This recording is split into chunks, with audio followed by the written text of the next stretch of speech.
I can't really describe it, but like as a creative person, a musician, I sometimes get the urge to experiment. And it's kind of strange cuz you know,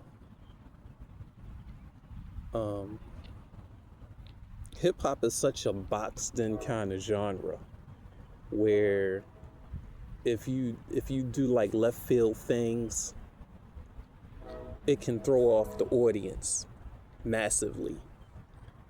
But it's not really a deterrent for me personally, you know. But I understand when other artists kind of choose to stay inside of the box because it's a safe thing to do, you know what I mean?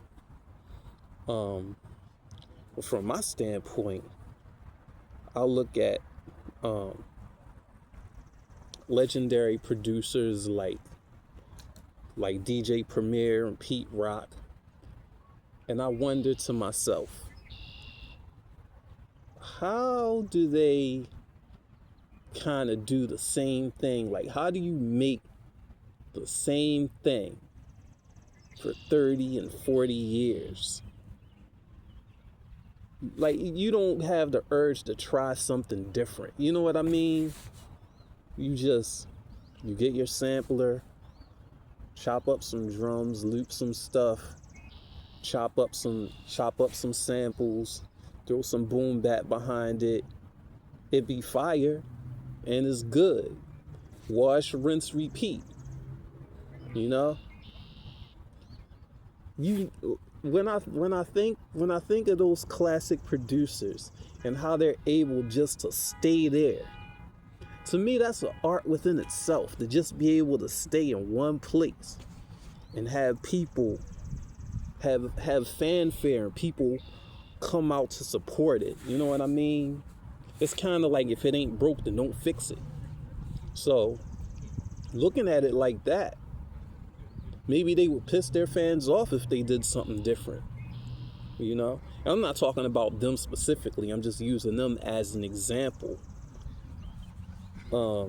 Cause that's probably like a hard place to be an artist, but you're kind of forced to do something because you know your fans or your supporters like that thing that you do.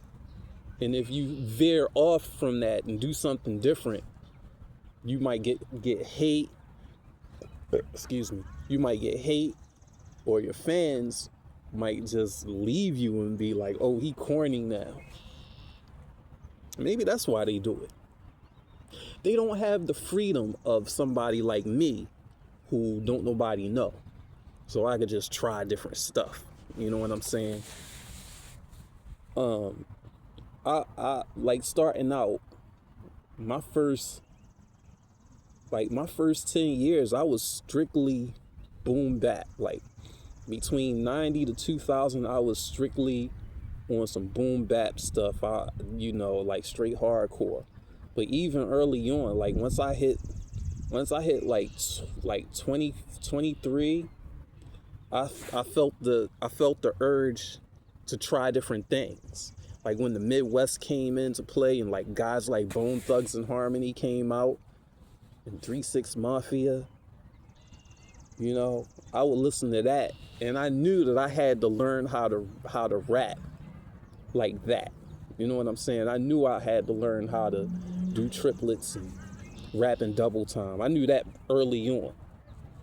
Even like back in the 90s, like the late 90s on the East Coast, if you rapped in triplets or if you rapped in double time and it was outside of that 85 to 100 tempo, that 85 to 95 tempo, you got hate.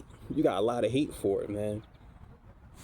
But like I got bored, you know what I mean? I got bored doing the same stuff. So I went through a whole experimental phase. I went through a 5-year experimental phase, man, just throwing stuff at the wall and seeing what sticks. In those projects that I did, I had titles for them. One is called Rap Songs for Superheroes and Hermits. The other one is called Earth Time Universal.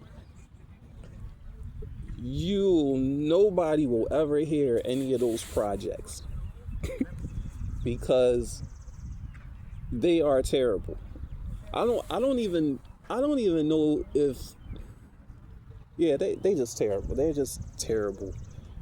They have terrible mixes, you know how it is when you're just like working out of a home studio and you don't have an engineer, you make terribly mixed up. And it's just like wild. It's just wild offbeat stuff. And your sense of humor is off and you're goofy. I was kind of goofy when I was in my 20s. So, yeah. But I right now I feel myself going into another one of those sort of experimental phases. You know what I mean? And when I think about making music, right? I don't wanna program drums.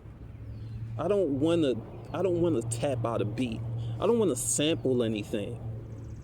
I don't even wanna play anything. Like, I don't know what I really wanna do, but I don't wanna do what I've been doing. You know what I'm saying?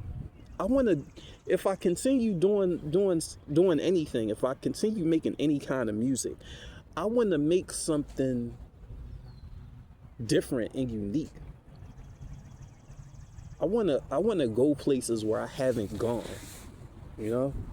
And if I can't find that, I just won't make anything. That's the way I feel right now. If I can't find what I want to do right now, something that's kind of different and exciting, instrument. Usually what happens is I'll find an instrument and I'll get inspired by an instrument. But yeah, that's what it is. I like some people can just stay, like they can just stay in a sweet spot and they can make the same thing over and over and over for years and years and years and years and years and years and years and years and years. I could never do that. So I went through a 5-year experimental phase, probably like from 2000 to 2005, right? Then I kind of came back a little bit. And then I went into another one, I'd say between like 2009 and about 2013. That's when I learned how to play. I was learning how to play. And I was able to teach myself how to play keys to match with my samples. And that was a real exciting time for me, because that's when I was learning how to engineer and make the beats sound good and all of that stuff, like early 2010s, around that time. And just playing synthesizers and all of that good stuff, you know? So that phase was New Age Golden Rule. That was my second experimental phase. And I think that going through an experimental phase, I think every artist need to go through an experimental phase, because it'll make you a better artist. It'll make you more well-rounded. So when you come back to what you know and what's safe, you can expand on it. That's just the way I feel, man. Ooh, that was pretty. What's that, like a rainbow? Look at that. I got the sun shining behind me. Wow. It's a beautiful day. It's a beautiful day in the spring. You know what I mean? Blue skies. The grass is starting to turn green again. The sun is shining. You know, there's people out here walking. It's no dog. It's just people with their sweat clothes on, their workout clothes.